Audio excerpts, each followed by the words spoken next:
Saudações, amigos rubro-negros, esse é o canal Fla 10, trazendo até vocês a análise estatística do jogo de estreia do Flamengo no Campeonato Brasileiro de 2022 contra o Atlético Goianiense lá em Goiânia.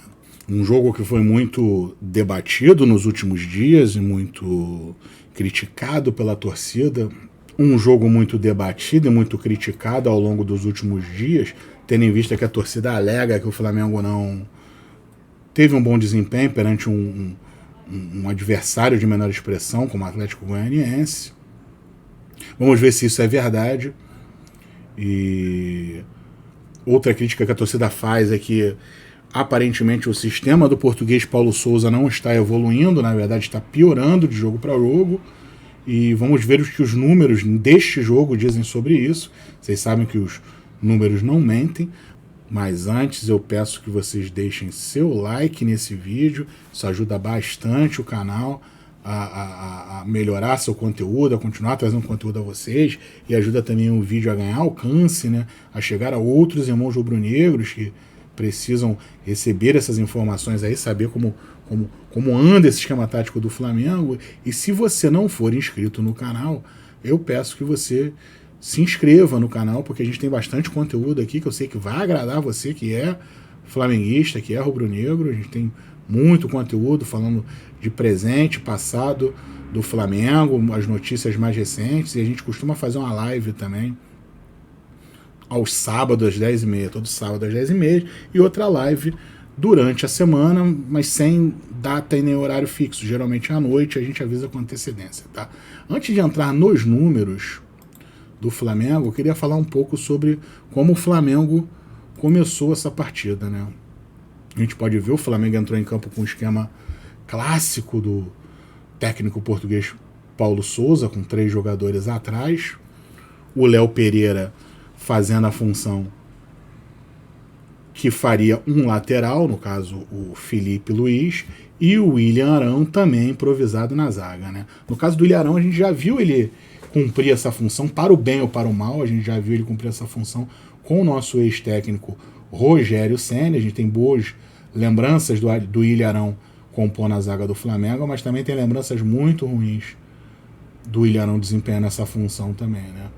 E Léo Pereira também foi improvisado no lugar de um lateral, no caso aí desse esquema, o que causou estranheza, uma vez que o lateral René, que é lateral de ofício, estava no banco de reservas. Então não entendi, em princípio, por que ele decidiu improvisar um zagueiro numa função de lateral, tendo um lateral de ofício, por pior que o René seja, né? Por pior que ele seja, ele é muito melhor como lateral do que um jogador de outra posição improvisado ali, né? E logo após o jogo a gente descobriu que o lateral René estava sendo negociado com o Clube Internacional de Porto Alegre, portanto ele estava ali, eu acho que só para um caso de emergência, né? Caso de algum jogador ali do sistema defensivo se machucasse ou recebesse algum cartão e fosse expulso da partida, ele entraria. Acredito que só nesses casos aí que ele estava sendo já poupado porque estava sendo negociado. E até o fato dele estar ali também, de estar ocorrendo essas improvisações na zaga do Flamengo, é muito por conta do grande número de desfalques que a zaga do Flamengo está tendo, né? Inclusive os 2 jogadores que foram contratados recentemente também para compor o sistema defensivo do Flamengo já chegaram machucados, ainda estão no departamento médico, na verdade já chegaram direto para o departamento médico, né? O departamento médico do Flamengo está recheado de jogadores de defesa, e é algo que é preocupante, né? E é algo também que nos faz ficar com a pulga atrás da orelha a respeito da análise que a gente possa fazer sobre o esquema do Paulo Souza. A análise fica prejudicada porque ele está contando com muitos desfalques, né? Tá tendo que fazer muitas improvisações. E, não obstante algumas decisões erradas que eu enxergue que ele tome em campo, né? Quer dizer, isso é uma opinião minha. Mas essa aí foi a formação do Flamengo, que o Flamengo entrou em campo. Thiago Maia teve mais uma oportunidade, entrou aí fazendo a de volante no jogo, né? O contestado Andreas Pereira também teve a sua segunda oportunidade, seu segundo jogo seguido, que ele começa a partida como titular. No primeiro jogo ele não foi tão mal, que foi lá na estreia da Libertadores, contra o Sporting. Ele não foi tão mal, também não comprometeu. Já nesse jogo ele novamente deixou a peteca cair, não desempenhou muito bem, inclusive uma falha sua originou a jogada do gol do Atlético Goianiense. Quando se vê que esse atleta não está com confiança, além de não estar com confiança, também não está com sorte, né? Prosseguindo, vamos falar agora sobre esse gol do Atlético Goianiense, já que a gente tocou nesse assunto, né? O gol surgiu de uma falha de cobertura de defesa do esquema tático do Flamengo, né? Uma falha que vem ocorrendo em vários jogos e que em algumas oportunidades ocorreu nesse. No segundo tempo, a falha já havia acontecido nesse lance aí, que quase resultou em gol. Nesse lance aqui a gente pode ver que o ataque do Flamengo já estava postado, né? Nós vemos lá na ponta o Gabriel Barbosa, aqui no meio a Arrascaeta e aqui na outra ponta o Bruno Henrique. Bruno Henrique que tem um papel importante nesse esquema, jogando aqui nessa posição, que é o de dar profundidade para o time. Nós vemos aqui o volante Thiago Maia na posse de bola, já armando a criação do ataque rubro-negro. Bruno Henrique aqui na ponta, já preparando para se lançar em profundidade. E o que salta aos olhos aqui é o buraco que o Bruno Henrique deixa nas suas costas.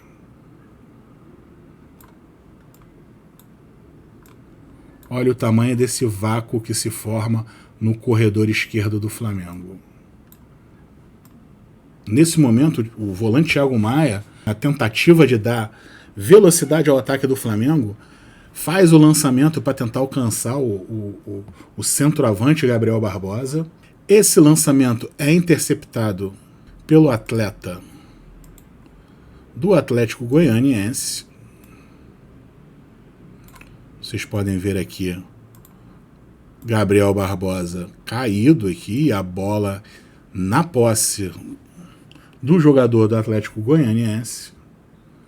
Nesse momento, nós já vemos outro jogador do Atlético Goianiense aqui já alertando o jogador que está na posse de bola sobre o buraco que se encontra aqui no corredor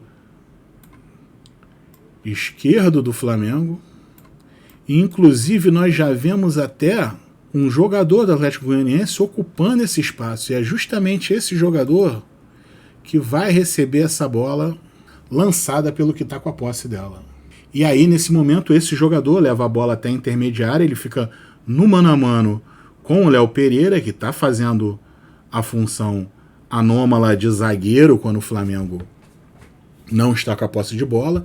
E isso é quase que um filme de terror para a torcida do Flamengo, né? Um atacante no mano a mano com o indefectível Léo Pereira. Várias recordações ruins voltam à mente do torcedor rubro-negro no momento que isso acontece. Esse jogador, no mano a mano com o Léo Pereira, cruza para dentro da área e o atacante do Atlético Goianiense chega atrasado na bola. Quase foi gol deles. Só que aí eles perceberam essa falha no posicionamento do Flamengo e ficaram de tocaia aguardando essa falha acontecer novamente e nem precisaram esperar muito, né? Minutos depois, num lance muito parecido, muito similar, nós temos novamente aqui um jogador de meio de campo do Flamengo, dessa vez o Andreas Pereira, também muito contestado. Ele tem a posse de bola para começar a criação do ataque rubro-negro. Aqui nós temos, até mais avançados do que no outro lance, os dois jogadores de ataque do Flamengo. E na mesma posição que estava Bruno Henrique, também já prestes a fazer a sua habitual corrida para ganhar profundidade no último terço do campo do adversário. Só que nesse momento a gente tem uma situação que ainda é bem pior. Nós vemos aqui Léo Pereira adiantado, ele não tá mais lá atrás fazendo a cobertura, ele se adiantou como um lateral e permitiu que aquele buraco que se formou na última jogada, que começava aqui, começasse atrás dele. Toda essa área aqui do corredor esquerdo do Flamengo até chegar ao gol do Flamengo estava livre, né? Bastava o Léo Pereira receber uma bola nas costas ali, né? Praticamente foi o que aconteceu, né? O Flamengo estava com a posse de bola, estava armando o ataque. Dessa vez o Andreas Pereira tentou fazer o lançamento para alcançar também de novo o Gabriel Barbosa. A bola foi interceptada pelo jogador do Atlético Goianiense, que a lançou para outro jogador que já estava aqui compondo o meio do campo em velocidade. Nesse momento, nós vemos todo esse buraco, todo esse vácuo aqui no corredor esquerdo do Flamengo, sem nenhum tipo de cobertura, porque nós vemos a zaga do Flamengo postada aqui em 2, William Arão aqui, Davi Luiz aqui, e Léo Pereira retornando para compor a zaga, só que dificilmente ele iria chegar, né? Pois essa bola já estava sendo lançada aqui no vácuo para esse jogador que já estava esperando aqui. Nesse momento o jogador não tinha mais nenhum zagueiro para ficar no mano a mano, mesmo que fosse um Léo Pereira ali, por mais assustador que seja essa situação, pelo menos tem um zagueiro, né? Por pior que seja, para dar a cobertura. Nesse caso aí não tinha, ele recebeu a bola, cruzou para dentro da área e o atacante do Atlético Goianiense botou lá dentro das redes do rubro-negro, né? O que levou o técnico Paulo Souza a mudar drasticamente o seu esquema tático em busca do empate.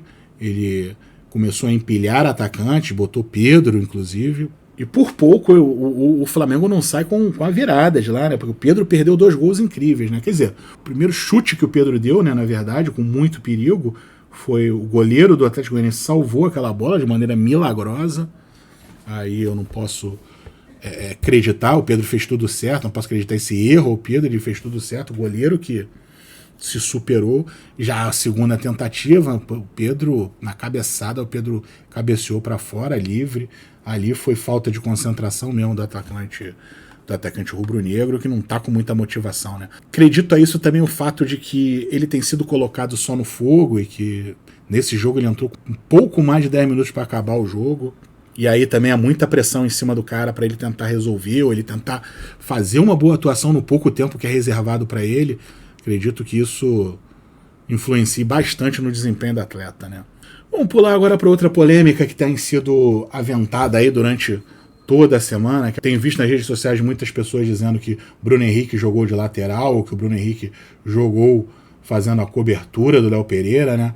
Uma ou outra afirmação, eu acredito que não seja exata, acredito que seja mais uma ilusão visual que a gente tem ao olhar a composição do time em campo. Inclusive, acredito muito o fato a esse esquema do técnico português Paulo Souza não ser muito comum aqui no Brasil.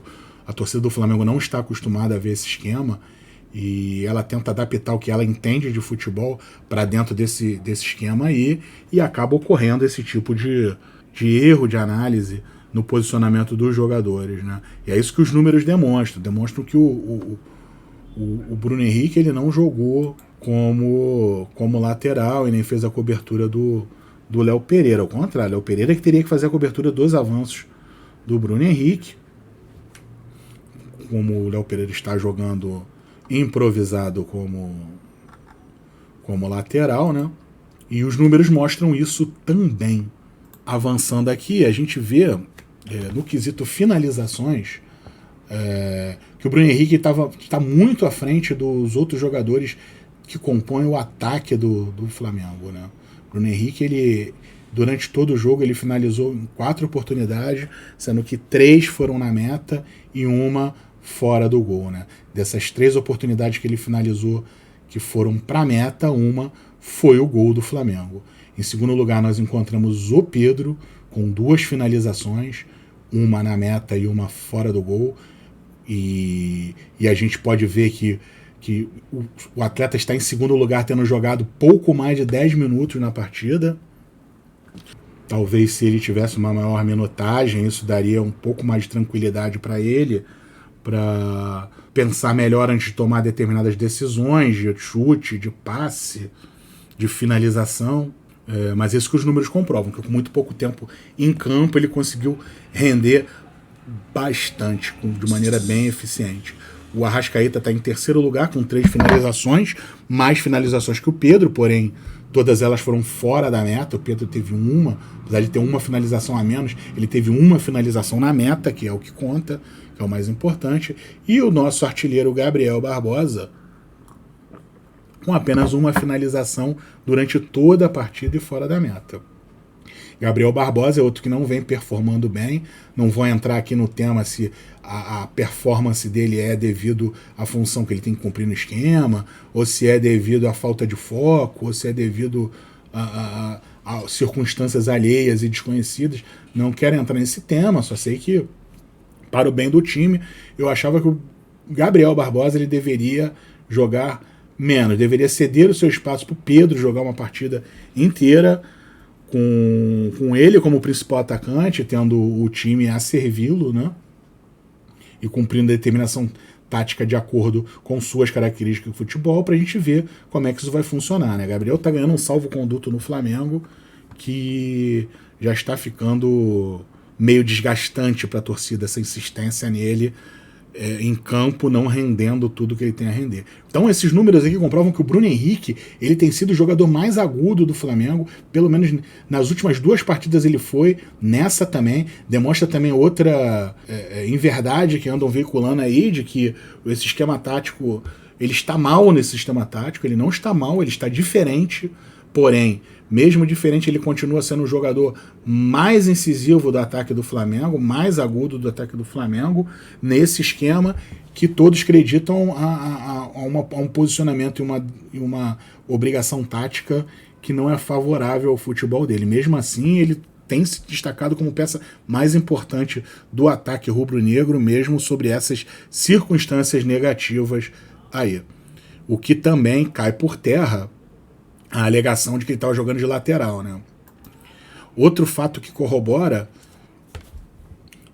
pro fato do Bruno Henrique ser muito agressivo, ser muito incisivo e ser uma peça importante no ataque do Flamengo é o mapa de calor dele, né? Podemos ver aqui, ó, pelo seu posicionamento em campo, pelos locais, o mapa de calor é justamente isso, são os locais onde ele mais transita dentro do campo, com a variação de cores mostrando isso daí, do vermelho para o amarelo, onde ele mais fica, sendo o vermelho o local onde ele mais transitou, e o amarelo os locais onde ele também transitou, mas transitou com menos intensidade do que dos vermelhos.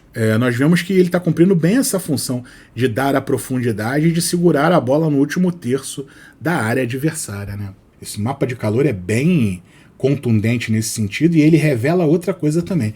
Como nós podemos ver aqui, apesar de não estar tão vermelho quanto aqui, que é a posição de ofício do Bruno Henrique, nós podemos ver aqui que está um pouco alaranjado, ou seja, tem uma intensidade também grande de presença dele dentro da área do adversário, né? O que é muito importante de ver.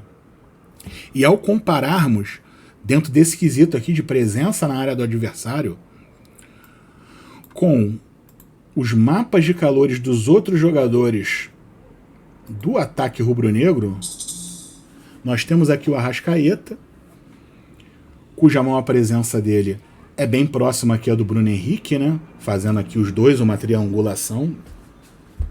Podemos ver claramente que dentro desse esquema aí, Bruno Henrique não joga mais tão próximo ao Gabigol, também pelo mapa de calor do Gabigol, já demonstra bem isso, que os dois estão bem afastados, algo que é impensável, né, desde que se começou esse entrosamento aí dessa dupla Bruno Henrique e Gabigol, com diversos gols, diversos ataques, com diversas jogadas de agressão ao adversário. Nós vemos que Paulo Souza opta mais pelo Arrascaeta estar jogando mais colado ao Bruno Henrique, o Arrascaeta sendo um homem de criação aqui, né? Na verdade, o Arrascaeta faz um trabalho duplo de criação e de ataque, né, e de agressão. O Arrascaeta também é muito contundente nesse sentido, de agressão. E está jogando mais próximo agora ao Bruno Henrique para fazer essa transição de ataque entre os dois, né? Porém, a presença do Arrascaeta na área é muito pequena e podemos ver que a presença do Gabriel Barbosa também na área é menor ainda do que a do Arrascaeta, né? E comparando aqui os 3 mapas, nós vemos que o jogador que é mais incisivo dentro da área do adversário é realmente o Bruno Henrique, portanto cai por terra mesmo essa alegação dele estar jogando como lateral. Bruno Henrique está jogando como jogador de ataque, um jogador de ataque agressivo e contundente, com muita presença dentro da área do adversário e muitas jogadas na lateral em profundidade para ganhar o último terço do campo do adversário. Então vamos entrar agora nos números. O primeiro quesito que eu quero mostrar para vocês é o dos passes, né?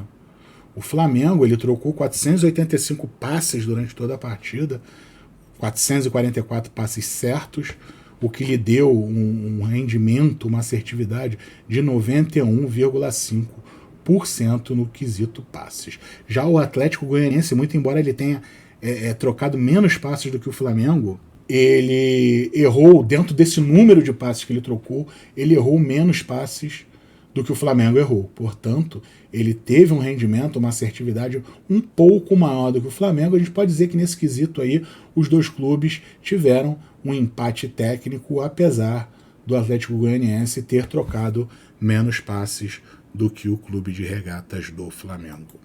Avançando, nós vemos o quesito de finalizações, né? A gente já tinha visto ali as finalizações individuais dos jogadores, de Bruno Henrique, Pedro, Arrascaeta e Gabigol. Agora nós temos as finalizações das equipes durante toda a partida. O Flamengo realizou 14 finalizações, 5 na meta do adversário e 8 para fora do gol, tendo um rendimento muito baixo em finalizações, 35,7%. Flamengo. O número de finalizações também está muito baixo do Flamengo. 14 finalizações é um número que a gente não espera ver num time com a qualidade do Flamengo, com o potencial de agressividade que o Flamengo tem. O Flamengo realmente, como tem se dito por aí, o Flamengo está, no jargão do futebol, arame liso. Ele mantém uma posse de bola, cerca, faz a troca de posse, faz a troca de bola, faz as transições, mas atacar mesmo a meta do adversário, o Flamengo ataca poucas vezes, né? Precisamos de jogadores que experimentem mais essa bola para fora de área. Era uma das características do Andreas Pereira, que ele não está com muita segurança para realizar, não está se sentindo seguro para realizar esse tipo de jogada, de chute de fora da área. Eu acho que o Flamengo tem que intensificar o treinamento nisso, porque os times adversários já descobriram que se fizer uma linha contundente e sólida de defesa, o Flamengo tem dificuldade de quebrar essas linhas, o Flamengo tem dificuldade de transpor defesas sólidas, né? E a forma que o Flamengo tem de suplantar essa deficiência é justamente experimentando bolas de fora da área, né? E sendo assertivo nessas finalizações de fora da área. E aqui nesse jogo a gente viu que o Flamengo finalizou muito pouco. O Atlético Goianiense finalizou menos do que o Flamengo e teve também um rendimento muito baixo, 33%. Podemos dizer que nesse quesito também houve um empate técnico entre as duas equipes, um empate técnico negativo entre as duas equipes, com um rendimento muito baixo nesse quesito para os dois times. Quesito dos desarmes, né? O que a gente pode dizer sobre os desarmes é que o Flamengo realizou 24, sendo que errou 7 desarmes. O que quer dizer errar 7 desarmes? O Flamengo desarmou 7 vezes, mas a bola acabou voltando para o adversário nessas 7 vezes, né? Tendo um rendimento de 70,8%. Já o Atlético Goianiense, ele desarmou 13 vezes, 11 vezes a menos, 11 desarmes a menos que o Flamengo, porém ele só errou 1 desarme. Ele teve uma eficiência monstruosa, então, nesse quesito, 92,3% de eficiência.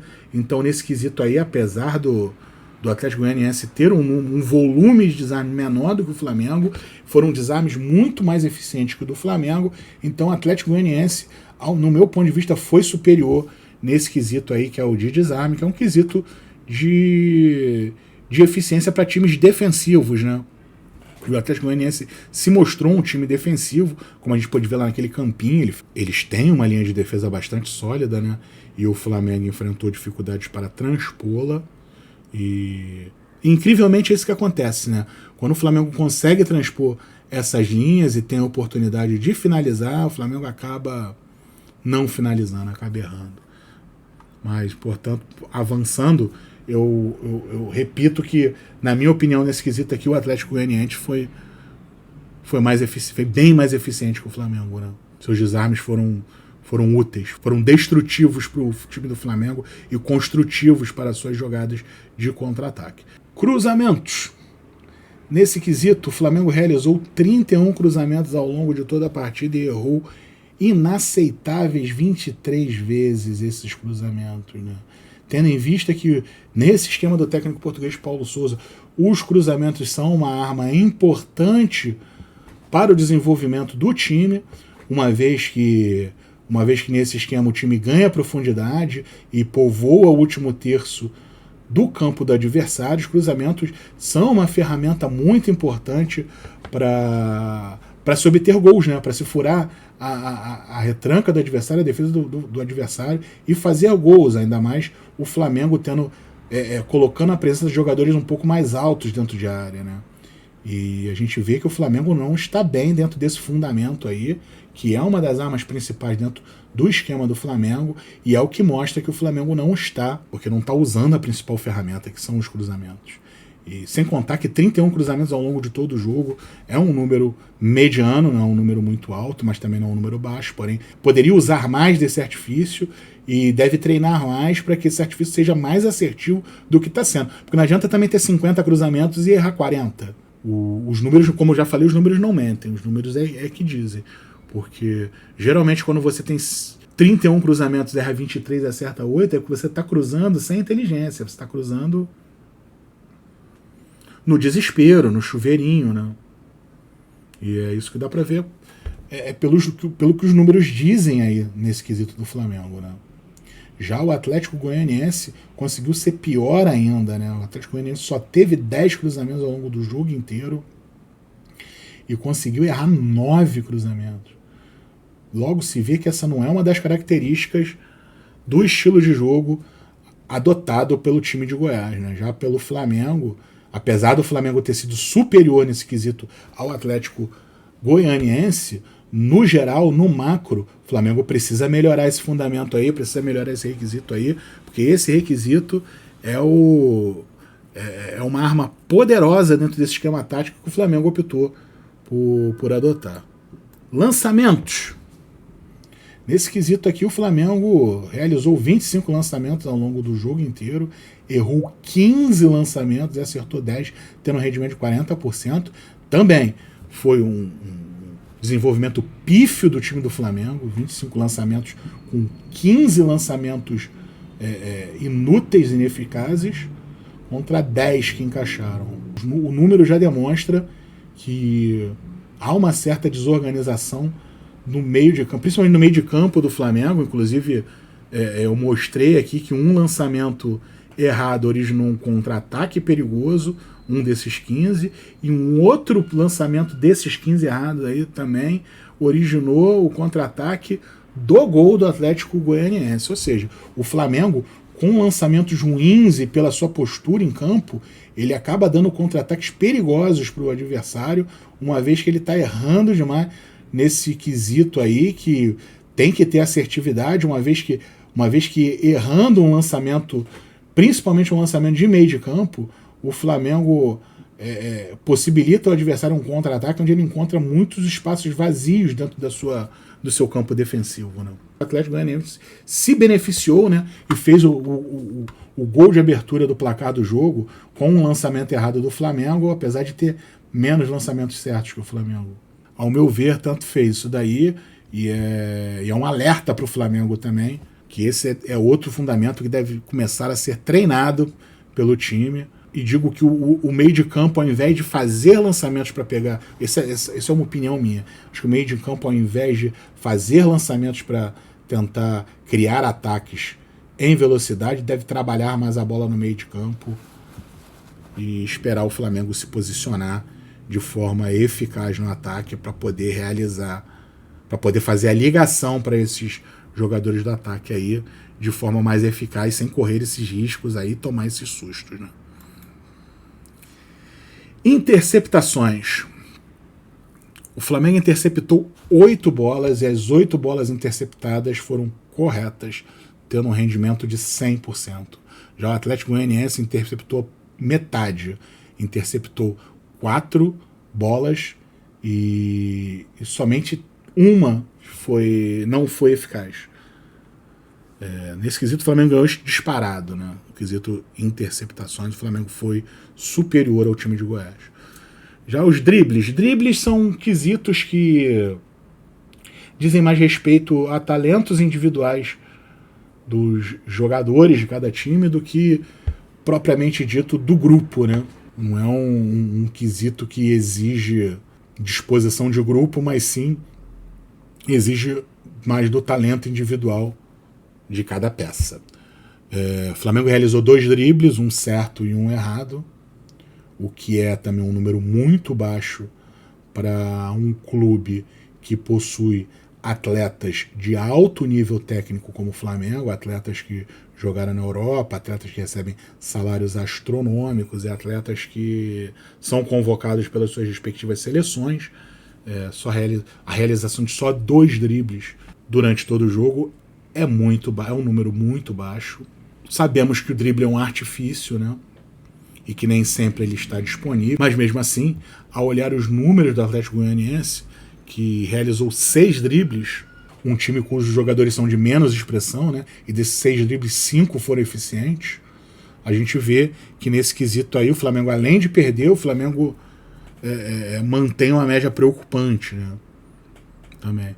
Ou seja, esse recurso não está sendo utilizado pelos jogadores do Flamengo por N motivos, né? Acredito que um dos principais deles seja o fato desses jogadores não estarem sentindo tanta confiança assim para tentar realizar jogadas individuais, né? Viradas. Esse quesito é uma outra ferramenta também muito importante para o esquema proposto pelo técnico do Flamengo, porque é um esquema em que os jogadores vão alternando de posição, né? Fazendo essas transições, alternando suas posições, atraindo uma massa de jogadores do time adversário para determinado setor do campo, para aí, nesse momento, algum jogador do time do Flamengo se posta num posicionamento contrário, né, num posicionamento oposto, em que esse trecho do campo esteja vazio, uma vez que os jogadores do time adversário foram todos atraídos para onde o Flamengo está fazendo as transições, e aí nesse momento você faz a virada de jogo para que esse jogador pegue a defesa adversária desguarnecida naquela posição ali que está vazia, que está com vácuo, né? O que nós vemos aí é que, apesar desse ser um artifício de relevância fundamental para esse esquema de jogo, é um artifício que está sendo muito pouco usado, né? O Flamengo fez 2 viradas de jogo, e acertou as 2, tudo bem, mas fez 2 viradas de jogo, e o Atlético Goianiense fez 6 viradas de jogo, muito mais do que o Flamengo, acertou as 6 viradas de jogo. E nesse quesito o Atlético Goianiense foi bem superior ao Flamengo, o que é muito estranho, tendo em vista que dentro desse esquema de jogo as viradas são uma ferramenta muito importante e que devem ser usadas a todo momento. Posse de bola. O Flamengo teve 54,4% de posse de bola. Esse número é maior do que das últimas partidas que ele realizou. Ele está começando a reter mais a bola. E por incrível que pareça, o Atlético Goianiense também, com 45,58%, teve também um volume de posse de bola maior do que das suas últimas partidas, né? É até incrível, um número alto, 45,58 para o Atlético Goianiense, muito embora o Flamengo tenha feito o seu maior número de posse de bola, o número do Atlético Paranaense também é um número expressivo, tendo em vista que é um clube de menor apelo, é um clube de menor expressão, e geralmente não consegue reter a bola por tanto tempo assim em sua posse quando está jogando com um clube maior como o clube do Flamengo, né? Nesse quesito aí o Flamengo ganhou, mas o Atlético Goianiense não fica para trás, né? Eu diria que foi praticamente um empate técnico entre as duas equipes. Mapa de calor. Vemos aqui os mapas de calor dos dois times durante o jogo inteiro. A gente já tinha visto o mapa de calor do Bruno Henrique, agora é o mapa de calor dos times durante o jogo inteiro, de todos os jogadores do time, como eles se postaram. O mapa de calor é isso, né? O mapa de calor, ele demonstra os locais onde os integrantes dos times permaneceram mais tempo durante o jogo, os locais do campo, né? Você vê que o Flamengo, dentro desse jogo de xadrez aí de conquista de espaço, o Flamengo se postou muito mais no meio de campo e na intermediária do adversário, né, ganhando o meio de campo e se postando no último terço do campo do adversário. Pode-se dizer que seja até uma posse de bola inútil, já que o Flamengo não tem agredido com tanta eficiência assim. Uma conquista de espaço inútil, já que o Flamengo não tem agredido o adversário com tanta eficiência, é o que chamam no jargão do futebol do arame liso, mas mesmo assim pode-se ver que a vocação do esquema é de ataque, é de se manter no campo do adversário, o que, pelo mapa de calor do Atlético Goianiense, a gente vê que força o adversário a se manter a maior parte do tempo dentro do seu próprio campo defensivo, né? E fazendo um exercício aqui, pegar o mapa de calor do Flamengo, vamos atribuir uma transparência aqui para o mapa de calor do Flamengo. Vamos invertê-lo e encaixar aqui no mapa do Atlético Goianiense. Vocês podem ver que a presença do Flamengo no ataque se encaixa perfeitamente com a presença do time do Atlético Goianiense ao longo do jogo todo em seu campo de defesa, né?